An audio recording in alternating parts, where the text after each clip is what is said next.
الحمد لله رب العالمين والصلاة والسلام على رسوله الكريم أما بعد فأعوذ بالله من الشيطان الرجيم بسم الله الرحمن الرحيم عن عقبة ابن عامر قال سمعت رسول الله صلى الله عليه وسلم ستفتح عليكم الروم ويكفيكم الله فلا يعجز أحدكم أن يلهو باسمه رواه مسلم صدق اللہ و صدق رسولہ الکریم۔ عزیزان غرامی قدر، السلام علیکم ورحمۃ اللہ وبرکاتہ۔ حدیث پاک کا ترجمہ یوں ہے، روایت ہے حضرت عقبہ ابن عامر رضی اللہ تعالیٰ عنہ سے، فرماتے ہیں میں نے رسول اللہ صلی اللہ علیہ وسلم کو فرماتے سنا کہ ان قریب روم تم پر فتح کیا جائے گا اور اللہ تعالیٰ تمہیں کفایت کرے گا، تو تم سے کوئی اس سے عاجز نہ ہو جائے کہ اپنے تیروں سے کھیلے۔ مسلم۔ اللہ اور اس کے رسول کا قول سچا ہے۔ عزیزان گرامی قدر، جو ہمارا باب ہے اس میں جہاد کی تیاری میں جو ہتھیار استعمال ہوتے ہیں اس کا تذکرہ چل رہا ہے۔ یہاں تیروں کا تذکرہ کیا گیا ہے اور ایک غیب کی خبر دی گئی ہے۔ اللہ تعالیٰ نے بھی فرمایا قرآن کریم میں، وَكَذَلِكَ نُوحِيهِ إِلَيْكَ مِنَ الْأَنْبَاءِ الْغَيْبِ، اے مصطفیٰ اسی طرح ہم آپ کی طرف غیب کی خبریں وحی کرتے ہیں۔ اور سورہ نجم میں بھی فرمایا، وَمَا يَنطِقُ عَنِ الْهَوَىٰ، میرے مصطفیٰ تو خود اپنی خواہش سے کوئی بات بھی نہیں کرتے، ان ہوا الا وحی یوحیٰ، یہ تو وہی بات کرتے ہیں جو آپ کی طرف وحی کی جاتی ہے۔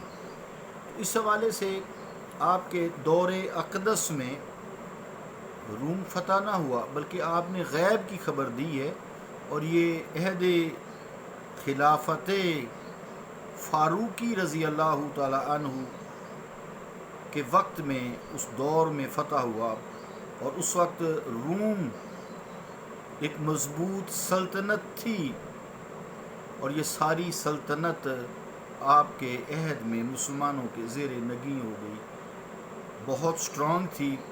جیسے آج کل ویسے غلط فہمی ہے کہ لوگ سمجھتے ہیں جی یہ جو امریکہ ہے یہ سپر پاور ہے یا رشیا سپر پاور ہے، ایسی کوئی بات ہے نہیں۔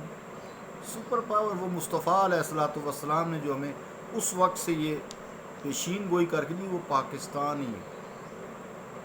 وقت اچھا برا آتا رہتا ہے، اور اس کا ثبوت یہ ہے کہ رشیا کو ہم نے شکست پہ مجبور کر دیا، اور امریکہ کوشش کر رہا ہے لیکن ناکام ہے۔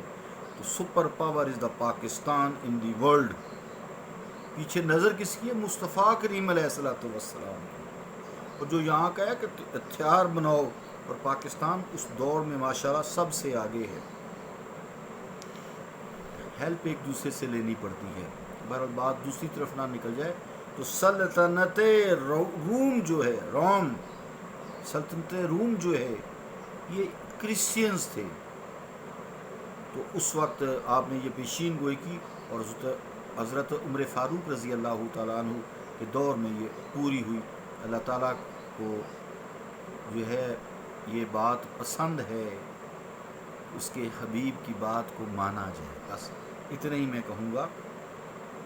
اور اللہ تعالیٰ کو رومی عیسائیوں کے شر سے اللہ تعالیٰ فرمایا جہاں حدیث پاک وَيَكْفِيكُمُ اللَّهُ، اور اللہ تعالیٰ تمہیں چونکہ اس وقت سلطنت وہ جو برسر اقتدار روم کی تھی، کرسچنس کی تھی، عیسائیوں کی تھی، بہت اسٹرانگ تھی، سپر پاور تھی، یقیناً سپر پاور تھی. تو یہ ساتھ فرما دیا کہ ایک تو عالم اسلام جو ہے مسلمان روم کو فتح کریں گے، دوسرے رومیوں کے شر سے مسلمانوں کو محفوظ بھی رکھیں گے، اس لیے کہ وہ تمہاری رعایا بن جائیں گے، تمہارے زیر نگین ہو جائیں گے، تمہارے دستے نگر ہو جائیں گے، تمہارے دستے نگر اللہ تعالیٰ نے کر دے گا. تو اس مخبر صادق صلی اللہ تعالیٰ علیہ وآلہ وسلم کی یہ خبر، یہ غیبی خبر حضرت عمر فاروق کے دور میں ان کی خلافت میں پوری ہوئی. پھر آگے فرمایا کہ روم چونکہ تمہارے قبضے میں آ جائے گا، اور رومی لوگ جو ہیں یہ بہت اچھے بلا کے تیر انداز ہیں، اعلیٰ درجے کی تیر اندازی کرتے ہیں. تم ابھی سے تیر اندازی کی مشق کرو، اس سے غافل نہ ہو جانا، جنگی تیاری فتح ہونے کے بعد بھی جاری رکھنا، کہ کسی وقت بھی گڑبڑ ہو سکتی ہے.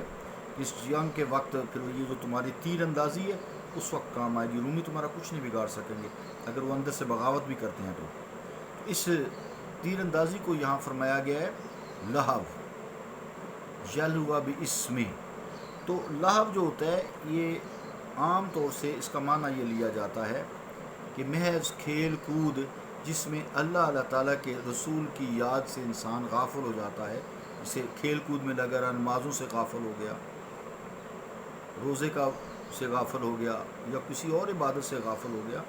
تو یہ فرمایا کہ جو تیر اندازی ہے نا، یہ کھیل کود بھی ہے، اس میں مزہ بھی ہے، لیکن اگر یہ جہاد کی تیاری کے لیے کیا جائے تو یہ عبادت ہے. تمہاری دل لگی بھی رہے گی، سرور بھی رہے گا، جہاد کی تیاری بھی ہوتی رہے گی، لہٰذا اس سے غافل نہ ہونا.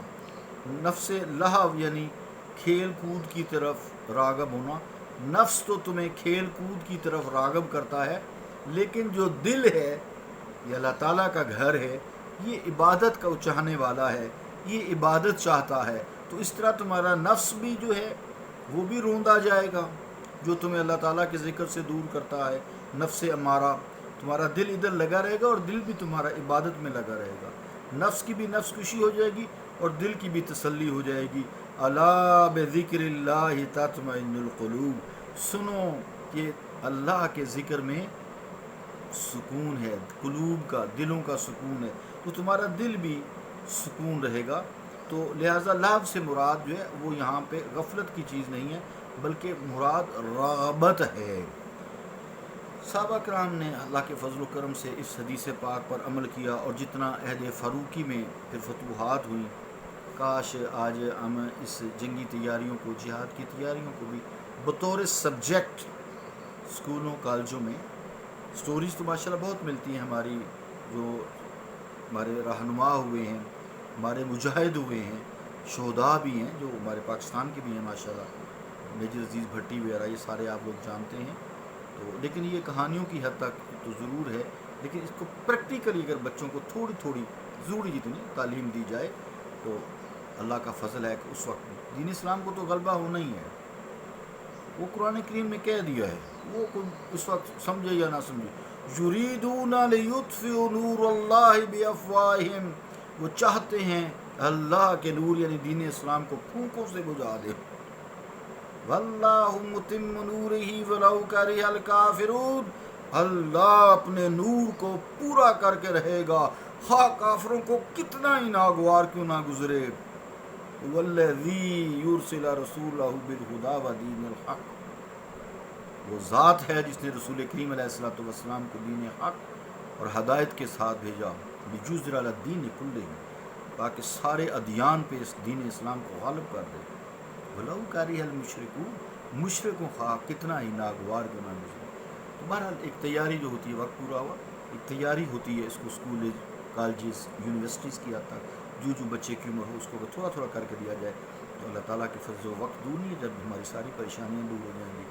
صلی اللہ تعالیٰ علی رسول خیر خلقہ محمد وعلی آلہ واصحابہ اجمعین برحمتک یا ارحم